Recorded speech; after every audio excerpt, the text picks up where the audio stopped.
sino po sila, sir? I'm Hes Manila. Okay, Sir Hes, anong auto itong dala natin, boss? 1997 Honda Civic EKT, EK9 inspired. Ito EK9 inspired na to. Okay, boss, syempre very curious sa mga ka-auto muna natin. Paano ba kayo nahilig sa pag-o-kotse muna, boss? Sige po. Nahilig kami sa kotse. Ako nahilig ako dahil sa brother ko. Okay. Sa kanya tong kotse to, yung EK9. Oh, shoutout tayo dyan. Sino ba si utol natin, boss? Team Manila po. Yun, brother ko. Yan. Paano po nahilig sa kotse? Nung bata pa po, brother ko kasi mahilig na din talaga. Then, ayun, nung tumanda na, nagkapera, bili na lang din. Yun. Kung praktikal na si Boses. Then, tama naman mga ka-auto, diba, Boses? Then, tsaka influensya ng, ng pamilya rin, boss. Malaking factor din talaga. Factor po talaga. Yan, Boses. Kasama mo eh. Oo, tama. Boses, syempre dito sa Auto Kotse, kailangan makita natin interior, exterior, tsaka engine bay. Okay lang, boss? Okay lang. Okay lang, so tara, check na natin.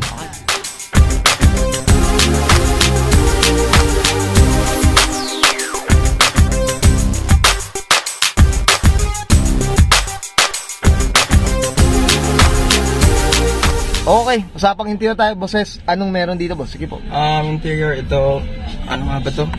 Ito sa 2-din panel na din, Type R gauge. Yan, no? Type R gauge na din, Monte Carlo. Spoon na, shift knob, ano ba? Ito, mga sidings, EK9. Ito kung saan talaga? Complete na, interior na EK9, tama mo? Abo, complete na. Oh, grabe. Pati yung carpet yata, boss. Tama mo. Carpet po, Type R, pero yung matin po, wala. Yun. Yan, mga ka-auto. Yan, ito. Grabe na. Ito. Grabe na kasi presyo eh. Grabe na. Tsaka ito yata, yung delete na yata na ito ba? Yung delete boss, na. Delete then na. ito, SR7. Hindi siya SR3. Yung SR3, hindi siya SR3, no? Yes. Ayan, mga ka-auto. Yung likod naman, stock lang din na EK9 na rin ata. EK9 na rin. Yes, boss, EK9 na rin. Yan, no? Yun na siya din, stock na. Stock na rin, mga ka-auto. Yan, no?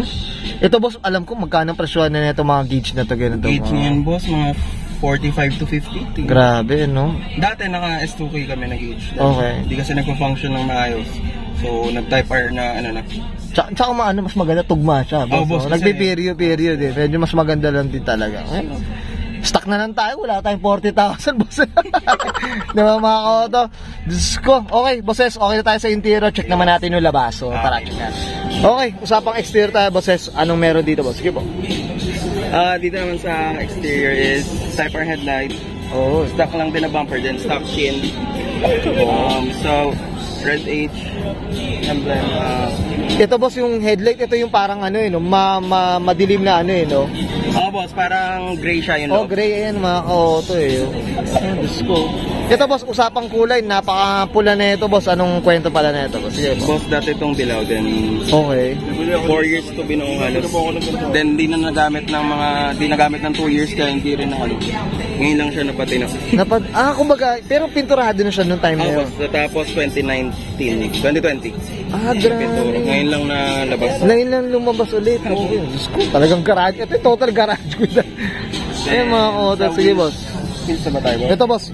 Mags tayo, boss. Ito, usapang preno rin, boss. Sige po, anong kwento dito, boss? Sige po. P37 rig then B-cups 16s. 205/45. Then preno is twin block na spool. Likod is 28 naman. Ito mga ka-auto. Ito walang magawa sila bosses dito sa Mags eh. Ayan 28 naman. Okay. Tsaka ito 5 lakhs. Ito talagang kinonvert nyo talaga ng EK9 na. Parang ganun talaga. Pero nakuha na namin siya. Ganito na. Okay. Kompleto na. Pinapinturahan lang din makina. Yan. Okay. Ito pulang-pula. Ito boss, shoutout tayo. Sino ba lang nagpintura na ito boss? QAR po. JMW Wheels. Yan. Ayan, mamaya promote natin yan. Sige, dito tayo sa likod po. Check natin dito. Ayan. Ito talagang wala nang wiper din. Talagang na. Shoutout S3 Performance. Sila yung anong engine. Okay. Diyos ko. Exhaust is Megan Racing. Megan Racing. Carbon. Yan medyo ito US brand to, tama po ba? Yes, basta ang pagkakalang comment down below kayo dyan mga ka-auto. Yan. Megan Racing mga ka-auto. Okay. Bosses, okay na tayo di sa labas. Yes, usapang makina, gusto kong makita. So tara, check na natin. Okay, usapang makina tayo mga ka-auto. Syempre, bosses, anong meron dito boss? Sige po. Stock na B16. Okay. Top fuel na intake, HKS in dulo, then Ninja, na Oo. Rad, Cusco na Strat Bar, GS battery, shoutout kay Sir Henry Bird. Oo, yan. Oh. Then, nothing else na. Hanggang to na manifold. Ito lang, headers. Yun lang po, then all stock na rin. Ito, flex lang natin, bosses. Ito, B16A. Yan, mga kauto. Yan. Kumbaga, ito, hindi ito yung local dito no? Talagang to. Yan, mga kauto, B16A yan, mga kauto. Sana, naka B16. Okay, bosses, meron ba tayong na-dyno na ba to? May madedegla ba tayong Switch lang siya, boss. Okay. Ng S3 Performance din. S3 Performance. Yan, shoutout tayo dyan. Okay. Tsaka syempre, shoutout tayo sa GS Battery. Syempre, kay, syempre yan. Kila Boss Henry and of course, syempre, kila Boss Mac Brian Cao. Okay. Bosses, okay na tayo dito? Yes, boss. Alright, yan. Thank you. Okay, yan guys. Sakit natin interior, exterior, tsaka engine bay. Syempre, usapang B16A lang naman tayo mga auto. Syempre, bosses, dito sa Auto Culture, shoutout na tayo, boss. Sige po, go po. Okay, boss. Shout out to my brother, owner ng kotse na to, then family, friends, and shops that I would like to shout out is GMW Wheels, QAR. Yung coffee shop namin, plug na rin, is Queens Road, the Coffee Bar Queens Road. Ayan lang po. Yun, syempre. At sama, many to many. Boss, yung mga shops na tumulong dito sa sa auto nila pa. Dito naman sa kotse is S3 Performance, QAR, GMW Wheels, Samshell, Molino Boulevard. That's all po. Yun, I'm sure many to mention pa tayo. Okay, sige.